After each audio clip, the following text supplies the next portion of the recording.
কাক কমলা খায় না কেন এটা হলে গিয়ে দেখতে হবে। একদম ক্যারেক্টারটা ডিফারেন্ট, সো ওইখানে এরকম চর্চা হওয়ার চেয়ে উপভোগ করার অনেক জায়গা থাকবে। চক্করে আমি কি চক্কর দেখাবো? আমার ডিরেক্টর যেই চক্কর দেখায় ফেলছে প্রমোশনে মোশাররফের সহ।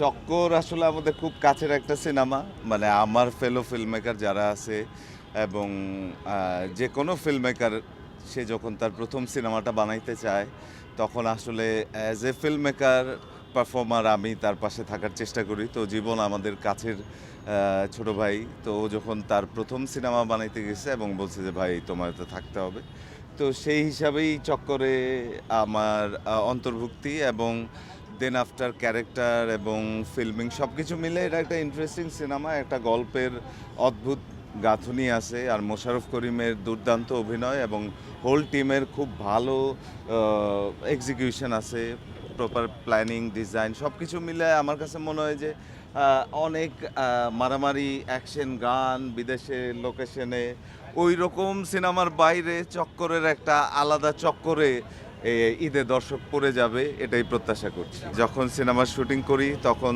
ধারাবাহিকভাবে এই গানের শ্যুটটা করতে পারি নাই। সিনেমার শুটিংয়ের অনেক পরে গিয়ে আমরা আসলে গানের শ্যুটটা করি এবং এইখানে যেই ভদ্রলোক গানটা করছেন কম্পোজিশন এবং শুটিং টুটিং মিলে ইন্টারেস্টিং ছিল। তখন প্রচুর শীত ছিল, আমরা সদরঘাটে এটার কাজ করছি। এইটা আসলে সব খোলাসা করা যাচ্ছে না। আমি তো খুব একটা অনেকগুলো সিনেমার এর মধ্যে টানা শুটিংয়ে ছিলাম। আমি নিজে একটা সিনেমা মানে কাজ শেষ করে আরেকটা সিরিজ ঈদে যেটা রিলিজ হবে অ্যালেন স্বপন 2, তো এগুলোর চাপের মধ্যে ছিলাম। আবার কোরবানি ঈদের সিনেমার কাজ শুরু হয়ে যাবে কাল পরশুর মধ্যে। তো এই চক্করে পড়ে অনেক কিছুই দেখতে পারি নাই, তবে আমি মাঝখানে একটু নিশোর লুকটা দেখতেছিলাম এবং আমি খুবই হোপফুল। শিহাব শাহীন আমাদের খুব কাছের, নিশোর সিনেমা এবং ওর কামব্যাক আফটার লং টাইম দর্শক আসলে যেই প্রত্যাশা নিয়ে বসেছে ছিল নিশোর জন্য, তো ওর লুক অ্যাপিয়ারেন্স এবং ওর গান আমি তো খুব এক্সাইটেড। লেটস সি সিনেমা সবগুলো ঈদে যারা আসছে সবার মানে প্রমোশন এবং সবার কন্টেন্ট দেখে আমার কাছে মনে হচ্ছে যে এইবার খুব অনেকগুলো ভালো সিনেমার চক্করে পড়ে যাবে দর্শক, আসলে কোনটা দেখবে কোনটা দেখবে না।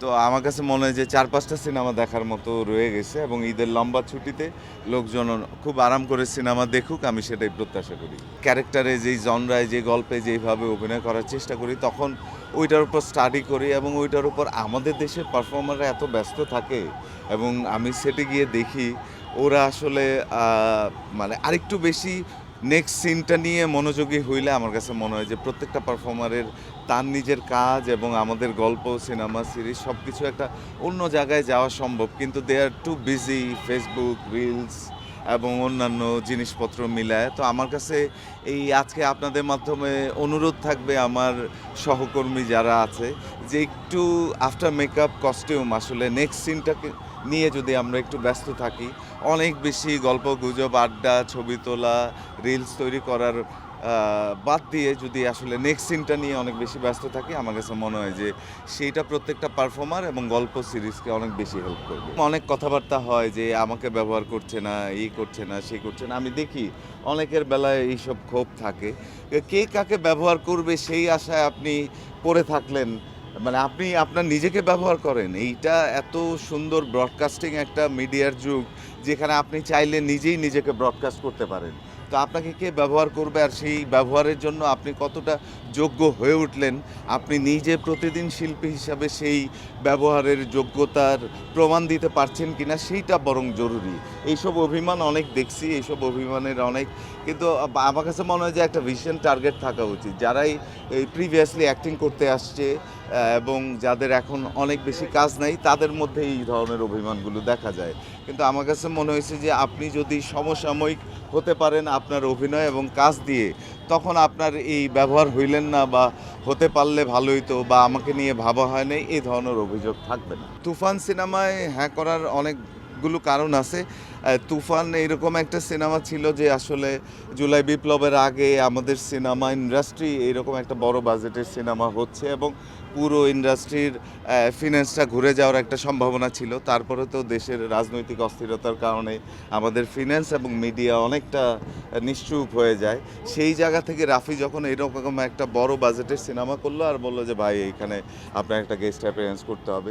তো ওই যে প্রথমেই আমি যে কথা বলছি যে ফেলো ফিল্ম মেকাররা যখন আমার কাছে তার ফিল্ম মেকারের দাবি নিয়ে আসে যে ভাই আপনার তো থাকতে হবে, তখন আসলে সেই ছবিটা বা সেই প্রজেক্টটা আমার নিজের প্রজেক্ট হয়ে যায়। সেভাবেই আমি ওই প্রজেক্টগুলোতে ইনভলভ হই।